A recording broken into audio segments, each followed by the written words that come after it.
നമസ്കാരം. മലയാളി വാർത്തയിലേക്ക് സ്വാഗതം. പത്മജ വേണുഗോപാൽ എന്തുകൊണ്ട് BJPയിലേക്ക് പോയി എന്നുള്ളത് പത്മജ തന്നെ പലവട്ടം വിശദീകരിച്ചിട്ടുള്ളതാണ്. ഇപ്പോൾ പത്മജ പറയുന്നത് മുരളീധരനെ വടകരയിൽ നിന്ന് മാറ്റി തൃശ്ശൂരിലേക്ക് കൊണ്ടുവരുന്നു. ഒരിക്കലും അവിടെ ഒരു വിജയസാധ്യത ഇല്ല.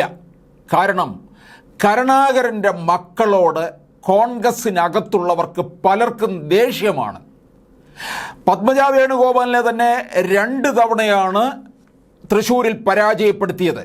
കൂടാതെ മുകുന്ദപുരം പാർലമെന്റ് മണ്ഡലത്തിൽ 2004 നടന്ന തെരഞ്ഞെടുപ്പിൽ അന്ന് ചാലക്കുടി മണ്ഡലമായിട്ടില്ല, മുകുന്ദപുരം എന്നുള്ള പേരിലാണ് അറിയപ്പെടുന്നത്.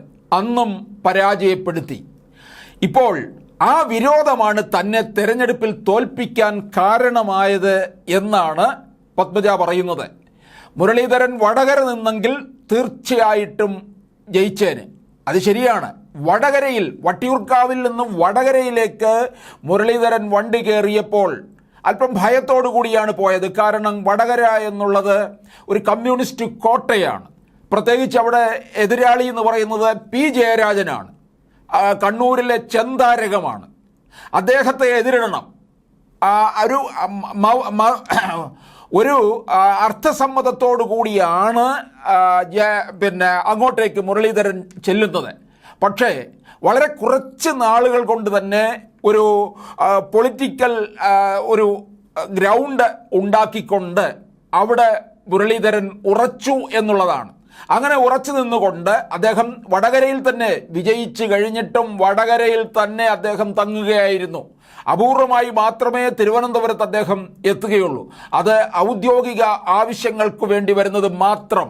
അങ്ങനെ വടകരയുമായിട്ടൊരു വലിയ ബന്ധം സ്ഥാപിച്ചെടുക്കാനായിട്ട് സാധിച്ചു. ഈ പലപ്പോഴും തെക്കോട്ടും വടക്കോട്ടും ഓടിക്കുന്ന കോൺഗ്രസിലെ ഒരാളാണ് മുരളീധരന്.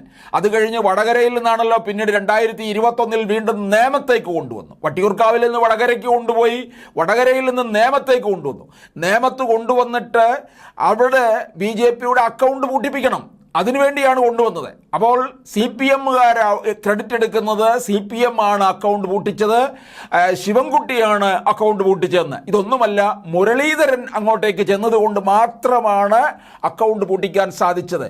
ഒരുപക്ഷെ തൃശ്ശൂരിലും അത്തരത്തിൽ ഇനിയിപ്പോൾ സുനിൽകുമാറാണ് ജയിച്ചു പോകുന്നതെങ്കിൽ പോലും കോൺഗ്രസിന് ജയസാധ്യത ഇല്ല എന്നാണ് പത്മജ പറയുന്നത്. സുനിൽകുമാറാണ് ജയിച്ചു പോകുന്നതെങ്കിൽ പോലും BJPയെ 3ാം സ്ഥാനത്തേക്ക് തള്ളാനായിട്ട് മുരളീധരന് സാധിക്കും എന്നുള്ള രീതിയിലാണ് പത്മജ പറയുന്നത്. ഒരുപക്ഷെ സാധിക്കുമായിരിക്കാം. മുരളീധരൻ്റെ പഴയ ഇമേജ് അല്ല. കാരണം വട്ടിയൂർക്കാവ് മണ്ഡലത്തിൽ തന്നെ അദ്ദേഹം വിജയിച്ചു വന്നു കഴിഞ്ഞ് വട്ടിയൂർക്കാവിന് പ്രിയപ്പെട്ടവനായി മാറി. അങ്ങനെ പ്രിയപ്പെട്ടവനായിട്ടിരിക്കുമ്പോഴാണ് നേരെ വടകരയ്ക്ക് കൊണ്ടുപോകുന്നത്. പക്ഷേ അദ്ദേഹം ആ പ്രതികൂലമായ ഒരു സാഹചര്യത്തെ പോലും അദ്ദേഹം അനുകൂലമാക്കി മാറ്റാനായിട്ട് ശ്രമിച്ചു. ആ ശ്രമഫലമായിട്ടാണ് വീണ്ടും വടകരയിലേക്ക് മത്സരിക്കാൻ ഇറങ്ങിയത്.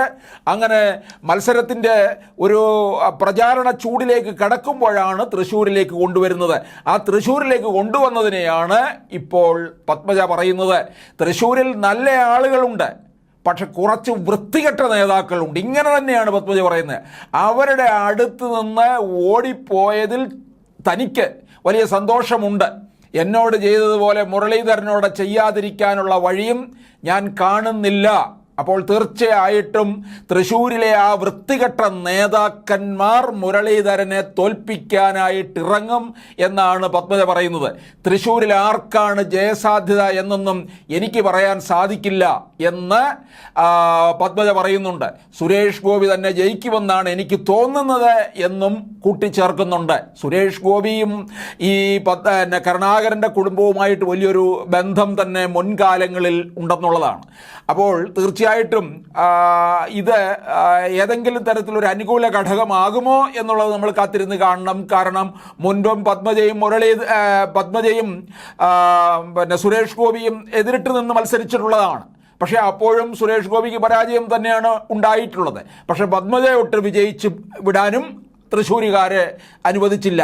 ഈ നേരത്തെ പറഞ്ഞ പത്മജ തന്നെ പറഞ്ഞ കോൺഗ്രസിലെ ആ വൃത്തികെട്ട നേതാക്കന്മാർ. അപ്പോൾ എന്തായാലും മുരളീധരൻ വടകരയിൽ നിന്ന് തൃശ്ശൂരിലേക്ക് വരുമ്പോൾ, ശക്തൻ്റെ തട്ടകത്തിലേക്ക് വരുമ്പോൾ അവിടെ പരാജയം ഏറ്റുവാങ്ങേണ്ടി വരും എന്നാണ് പത്മജ പറയുന്നത്.